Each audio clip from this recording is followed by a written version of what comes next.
Hi, I'm Tom and this is Whisky Shorts. Today we're continuing our mini-series on barrel types used in whisky production. This series takes a look at the cask types that are commonly used by distilleries to age their whiskies. I'll be sharing any terminology associated with them and talking about the types of notes you can expect to find. Today we're looking at the exciting world of port casks. Well, what is port? According to vintage malt whisky, port is a fortified, typically red and sweet, wine that comes in a number of styles. It is produced in a demarcated region in the Douro Valley in northern Portugal, inland from the eponymous city of Porto. It is similar to a sherry and you can find dry and sweet versions in the range. Interestingly, the ingredients used to make port can be brought in from other countries. The only requirement is it needs to be made inside of Portugal. So what are the main types of port?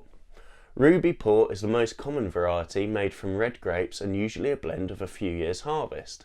Vintage port is made from grapes from 1 year's harvest, bottled within 2 years and then left to mature in bottles. They're kept in giant wooden vats before being bottled. These are named balestros, and sometimes in stainless steel or cement tanks, which is not great for a cask finish. White port comes from port made from white grapes and is fermented for longer, creating a drier wine. And the port we generally see used in whisky finishing is tawny port. This does mature in oak barrels for a period of between a few years and a few decades and is gently oxidised to a golden brown colour.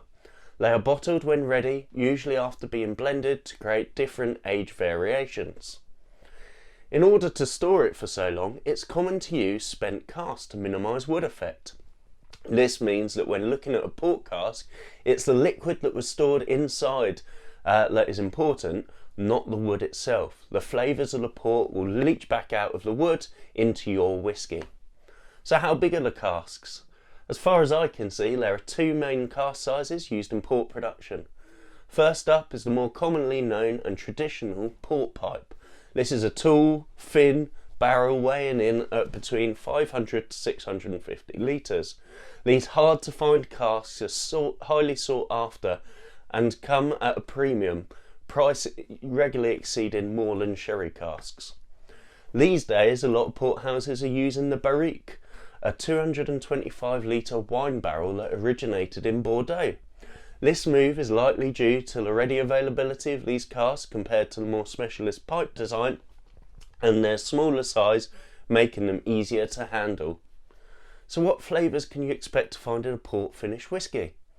Well, given that there are a range of styles, this can depend on whether it is a dry or a sweet, but generally you will find soft summer fruits and additional sweetness to the whisky. So I just have to mention Australia. Whilst researching this video, I came across a great article by Dominic Ruskell where he talks about the use of port casks in the Australian whisky industry. Australians make their own port style wine and godfather of the Australian distilling scene, Bill Lark, uses Australian port casks that are, in some cases, over 100 years old. These are cut down to quarter cask size and used to give his whisky a big bold flavour that was designed to differentiate it from its Scottish cousin. You can find the article and all of my sources down in this description if you'd like to know more. So that brings us to the end of this video.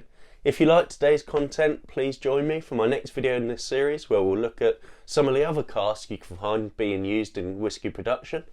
But until then, I've been Tom, this has been Whisky Shorts, thank you and goodbye.